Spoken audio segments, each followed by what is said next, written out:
So this is the broadside glimpse. Starts from a shuffled deck of cards. If we have Liam say stop somewhere. Stop. Okay, remember that one?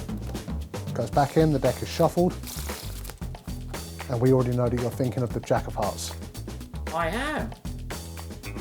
Okay, so let's get into the explanation for the broadside glimpse. This whole thing started out when I saw my friend Brad Hodgins do a move that completely nailed me. He was shuffling with the top cards clearly changing until someone said stop, at which point he picked up the top card, gave it a little flick, and he put it in the middle of the deck. They shuffled, he found the card, I think that was the 8 of diamonds. What he was doing that I didn't realise, I didn't even suspect, was that he was doing the standard classic flicker glimpse, which I think might belong to Stephen Ewell, where you flick the card with your second finger while holding it in the right hand.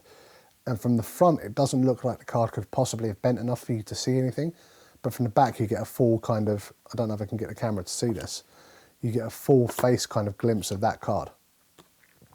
So Brad's idea was to do it long ways on, so you could do it from a tabled riffle. I've changed it slightly. This is my version of Brad's move. Mine works from a dribble, so you just pick up on the left, out and back long portions of the deck, around about centre, and you're going to dribble the cards to the table until stopped. This packet here in the left hand is going to remain exactly where it is, because from the front, apparently it's going to shield any chance you could have of seeing anything. So this really adds to the move. You pick up the stop card and just bring it out to the front. Your head can be turned at this point, as long as your eyes are still pointing towards the cards. You just take a quick glimpse at the right moment. The grip on the card is pretty straightforward. It's pinched between the first finger and the thumb of the right hand. And this right second finger is just going to flex and flick the card, which from the front will look like nothing.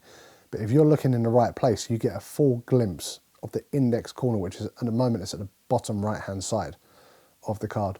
If you flick it sharply enough, you'll get a full glimpse of that. But because it happens here, and because from the front, apparently this hand is blocking anything, it just seems impossible that you could get a glimpse of that card from the front. It looks like nothing, and it can go straight back into the middle then, and the deck can be shuffled.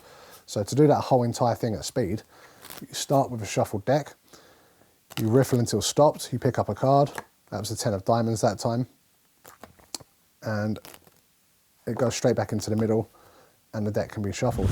And you'd be really surprised at the range you can get on this move as well. When Brad showed it to me, he did it basically at full arm's length away from his body. So you can really push the limits on this thing. If I go, you know, almost at a full arm length extension for me, it doesn't interfere with the mechanics of the move. So we can dribble, and someone says stop, pull a card out. That was a 7 of spades that time. Do one more just for luck. We dribble. That was the 2 of hearts. So that is the broadside glimpse. I think that's a really fun, really deceptive move, and I hope you have fun with that.